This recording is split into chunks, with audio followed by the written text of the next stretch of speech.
Welcome to the deep dive. Today, we're really getting into something quite powerful that Taraji P. Henson shared. Oh, yeah, on Michelle Obama's The Coffee Pod, right? Exactly. She said something really stark. I wouldn't wish being a single parent on my worst enemy. Just very direct. Wow. Yeah. Yeah, that hits hard. And it definitely sparked conversation. It really did. And we also noticed some interesting commentary on this from the YouTube channel Chisha. Right. They had a specific take on it. They did. So our mission today really is to unpack all these layers surrounding single motherhood that came up through these sources. You mean the challenges, the way society looks at it? And the deeper questions that get raised. It's complex stuff. Okay, so where do we start? Well, I think Taraji's own words, her experience, it's just so raw. Definitely. Raising her son Marcel alone. Yeah, and that phrase she used, there was no honey that I was honey, it speaks volumes, doesn't it? It really does. That sense of total exhaustion. No partner there to share even the small things after work. No one to just be there to share the load when you're working long hours, especially. Absolutely. It paints such a vivid picture. Yeah. Constantly on call, juggling everything. Work, the house, the kids. And if, your kid gets sick, it's all on you. There's no You gotta- backup. Yeah. Which really underlines why she feels so strongly, why she wouldn't wish it on anyone. Mm-hmm.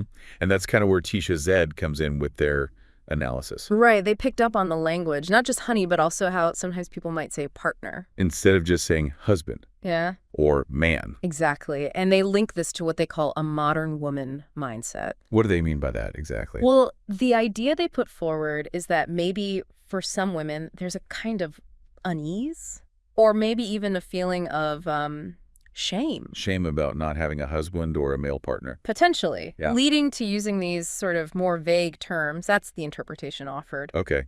That's an interesting perspective. Yeah. And it connects to a bigger question they raise, right? It does. They basically ask, look, if single motherhood is so hard, and many successful women say it is, Then why aren't more of them, especially prominent black women, telling younger women, particularly young black women maybe, prioritize marriage first? or at least strongly advise against ending up as a single parent if possible? It's a provocative question they pose. Yeah, it really makes you think. And they also observe how the conversation about support often shifts. How so? Well, the commentary suggests it often lands on the community or black men in general needing to step up. Rather than focusing on the specific partner or husband's role. Exactly. That's the observation being made in the commentary. And they bring up examples, right? Like the Obamas addressing black men about responsibility. Yes, they reference that. Mhm. And contrast it with what they see as a hesitation to tackle what Chisha calls a toxic culture. A toxic culture that encourages single motherhood. What does that mean in their view? Well, it seems to be about societal messages or maybe norms that might make single parenthood seem less daunting than it is, or perhaps don't really highlight the benefits of stable two-parent homes as strongly. Okay, I see. So a culture that maybe doesn't present the full picture of the challenges involved. That seems to be the idea. And the commentary suggests maybe people shy away from critiquing that culture because, well, they don't want the backlash. Don't want to be labeled negatively. They use those terms.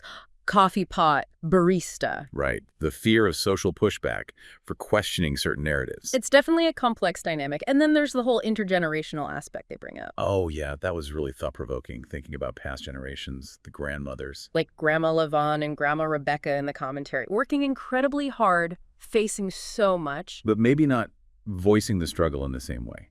Working without complaint, as the commentary puts it. And the point raised is, could that silence that resilience? Could it be a form of intergenerational trauma? Making it look easy, Yeah. almost. Carrying these huge burdens silently. Exactly. And the potential consequence that maybe others, later generations or society at large, just assume it was okay, acceptable. Or even that it was, desired somehow.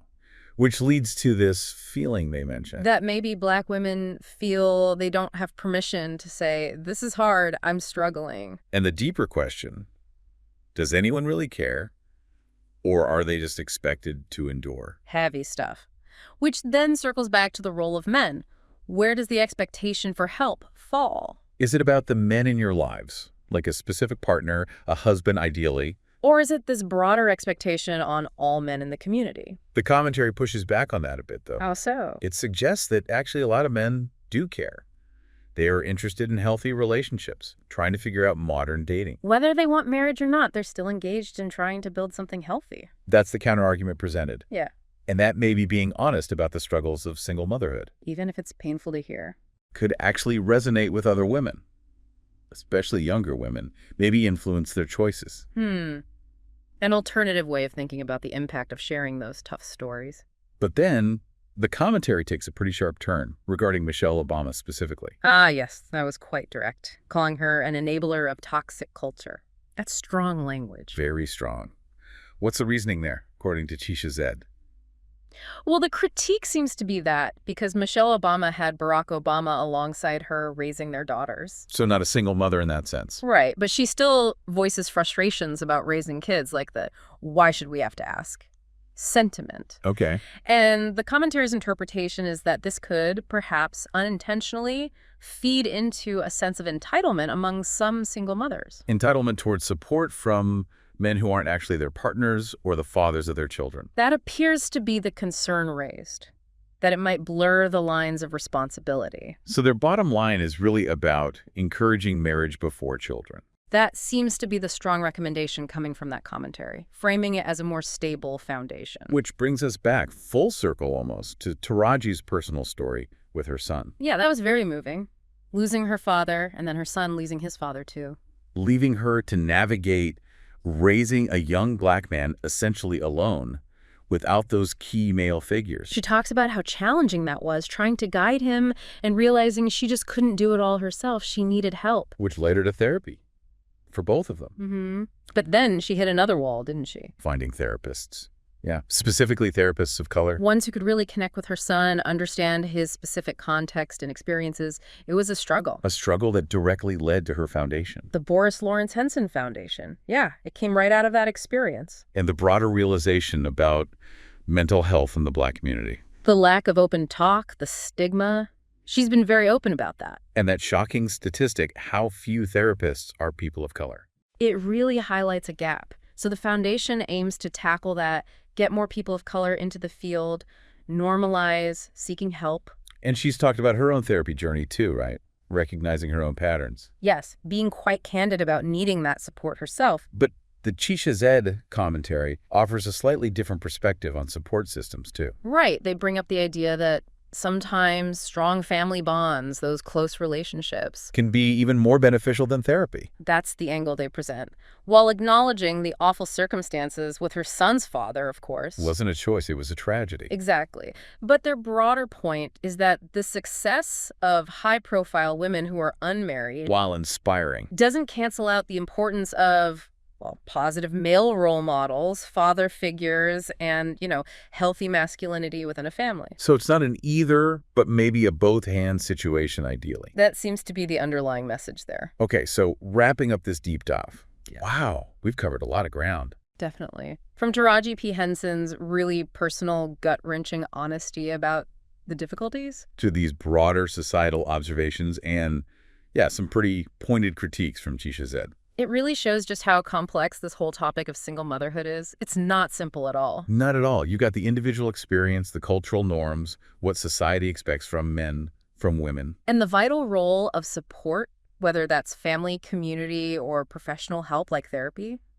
Mental health is key. Absolutely. So the question we want to leave you, the listener, with is this. Considering everything we've discussed, all these different viewpoints, what do you think is most crucial? What's really needed to support single mothers effectively and ensure the healthy development of the kids, the next generation? And how much of that comes down to individual choices versus, the bigger societal structures we live in? Yeah, where does the balance lie? Lots to chew on there.